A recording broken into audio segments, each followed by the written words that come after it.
Terima kasih Anda masih bersama kami. Bagi Anda yang baru saja bergabung, kami hadirkan kembali 3 berita utama hari ini. SD Katolik di Blora hanya mendapat 2 siswa di kelas 1 pada tahun ajaran baru. Pembentukan Koperasi Merah Putih di Ungaran Timur, Kabupaten Semarang terkendala sarana dan prasarana tempat. Beras medium dan premium hingga minyak goreng subsidi di Kota Tegal dijual di atas harga eceran tertinggi.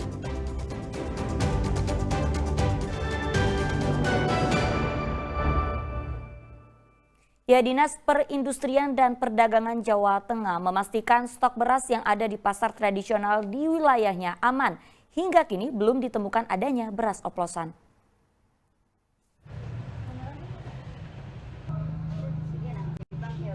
Belum lama ini Kementerian Pertanian mengungkap adanya beras oplosan pada ratusan merek beras premium dan medium yang beredar di pasaran.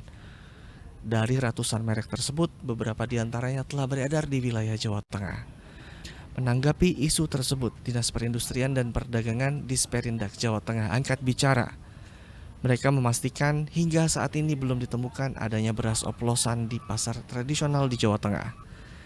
Disperindak Jawa Tengah meminta kepada Kepala Dinas Perdagangan Kabupaten Kota memperketat pengawasan terutama di retail modern dan supermarket.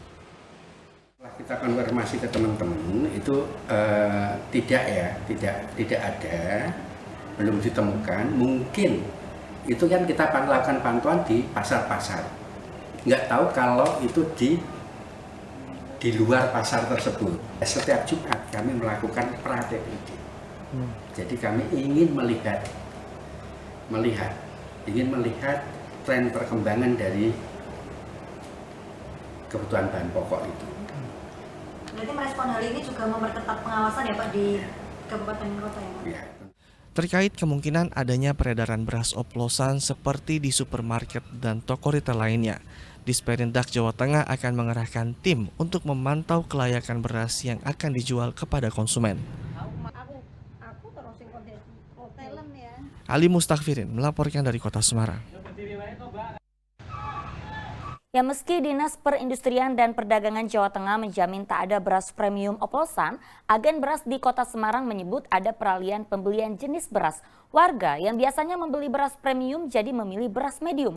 Masalah lainnya, harga jual kedua jenis beras itu di atas harga eceran tertinggi.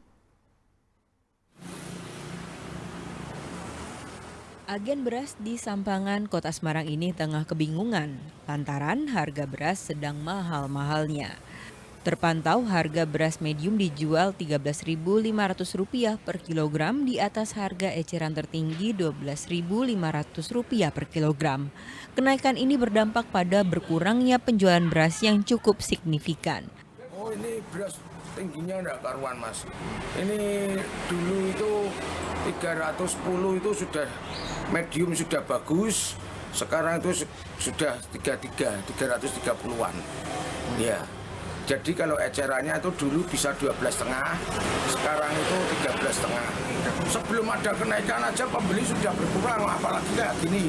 Ini yang kayak pedagang ini kan cuma satu eceran, kedua rumah makan, ketiga catering. Itu aja penurunannya banyak. Rumah makan, catering itu udah turun lah pendapatannya, pengambilan berasnya itu sudah kurang banget, apalagi keadaan kayak gini. Sementara untuk beras premium kenaikannya tidak signifikan. Harga jualnya saat ini Rp15.000 per kilogram, tak begitu jauh dengan harga eceran tertingginya Rp14.900 per kilogram. Meski tidak signifikan, banyak warga yang beralih ke beras medium setelah ada penemuan sejumlah beras premium yang ternyata oplosan. Biasanya toko itu beda merek, beda pengambilan. Untungnya kan saya yang beras-beras yang termasuk dalam kasus itu kita tidak jual. Tidak jual ya Pak? Tidak jual. Berarti sekarang kebanyakan banyak yang beli beras medium ya Pak ya? Ya, medium semua. Jarang yang premium jarang. Tapi itu juga harganya masih tinggi ya Pak Masih ya? tinggi. Untungnya tuh pemerintah ada ketetapan HET. Kalau tidak ada ketetapan HET, bisa beras itu sampai 17-18 ribu bisa itu. Oke. Pak, kalau kondisi ini beras 13,5 ini naik sejak kapan Pak? Ini ya 2 mingguan kurang lebihnya lah ya. 2 mingguan ini. Di saat harga beras tengah tinggi, pemerintah melalui Badan Pangan Nasional berencana untuk menaikkan harga eceran tertinggi beras premium. Alasannya karena banyaknya jenis kualitas medium dan kenaikan harga gabah kering panen. Rencana itu tentu akan semakin memberatkan masyarakat. Pemerintah seharusnya mengkaji dengan baik soal rencana kenaikan HET dan tentunya memastikan kualitas mutu dari beras sehingga warga tak perlu was-was dalam mengonsumsi beras. Ali Muftagirin melaporkan dari Semarang. Ya, belum selesai dibayang-bayangi isu beras oplosan, masyarakat harus terima kenyataan jika harga beras di Kota Tegal naik. Tak hanya beras, harga minyak goreng juga mahal. Menurut pedagang, mahalnya harga beras karena tingginya harga gabah di tingkat petani.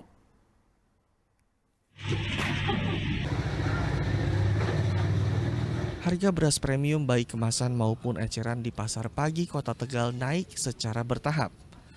Harga beras premium kemasan misalnya, yang semula Rp14.000 naik menjadi Rp16.000 per kilogram atau naik Rp2.000 per kilogram. Begitu juga dengan beras premium eceran, yang sebelumnya dijual Rp14.000 naik menjadi Rp15.000 per kilogram. Sementara harga beras medium di pasaran masih stabil, sekitar Rp12.000 per kilogram. Pedagang menduga mahalnya harga beras lantaran harga gabah di tingkat petani juga tinggi. Inti faktor apa Mas harga naik? Kalau masalah minyak saya nggak tahu. Memang naik terus sih kalau minyak. Tapi kalau beras kayaknya dari bahan bakunya dari sini udah mahal. Selain beras, harga minyak goreng juga ikut-ikutan naik, termasuk minyak kita. Kalau minyak kemarin kan 17.000, sekarang 18.500. Tapi kalau minyak dari Bulog itu minyak kita itu harganya 15.700. Minyak curah itu harganya dari pertama 17.000, sekarang 18.500. Pedagang memprediksi harga beras dalam beberapa pekan ke depan akan terus naik. Sugihartono melaporkan dari Kota Tegal. Ya, tak hanya beras dan minyak, harga tomat di sejumlah pasar tradisional di Boyolali terpantau mahal. Minimnya stok tomat membuat harga jualnya naik 2 hingga 3 kali lipat dari harga biasanya. Tingginya harga itu membuat tomat yang busuk malah laris dibeli. Sebulan terakhir pasokan tomat di pasar tradisional daerah Boyolali mengalami penurunan. Akibatnya harga jualnya kini jadi mahal. Seperti di pasar Sugingan Baru, rata-rata harga jual tomat kini Rp25.000 hingga Rp30.000 per kilogram. Padahal harga normalnya di kisaran Rp5.000 hingga Rp10.000 per kilogram. Pedagang menyebut ada berbagai faktor yang menyebabkan stok tomat terbatas dan harganya kini mahal. Kan sekarang sudah tanami sembako. Oh, jadi stoknya kurang ya? Ya. Pengaruh apa Bu yang lain? Mungkin para supir truk itu yang mogok kemarin, pengaruh nggak? Ya itu juga pengaruh. Cuaca? Ya itu bisa. Mungkin barangnya yang susah ya dari petaninya memang seperti itu. Dari kita ngikut harga dari petani. Sejak kapan itu kenaikan? Itu udah 1 mingguan lebih. 1 minggu lebih itu udah naik drastis itu si tomat. Tomat. Nggih. Mbak. Tingginya harga tomat tentu dikeluhkan pembeli. Mereka terpaksa mengurangi jumlah pembelian dari biasanya. Seperti Yanti yang harus membeli tomat untuk kebutuhan usaha rumah makannya. Terus terang Pak nggih keberatan nggih kan. Pesane iki biasane tomat niku cuma 5.000 niku sampai semonten nggih terus terang kemahalan. Biasanya beli berapa terus sekarang berapa Ibu? Biasanya kula nggih belinya kalau murah ya 2 kilo 3 kilo, tapi kalau mahal ya paling 1 kilo. Berarti mengurangi Bu ya? Nggih, mengurangi. Tapi memang harus beli gitu ya? Iya, itu udah kebutuhan. Kebutuhan dari napa niku dapur ya. Nggih. Dampak pengurangan jumlah belanja tentu merugikan pedagang. Omset mereka turun hingga 30%. Agar tak rugi-rugi amat, mereka menjual tomat yang kondisinya tak begitu baik. Harganya lebih rendah, hanya Rp15.000 per kilogram. Tak disangka ternyata pembeli tertarik. Yulianto melaporkan dari Boyolali.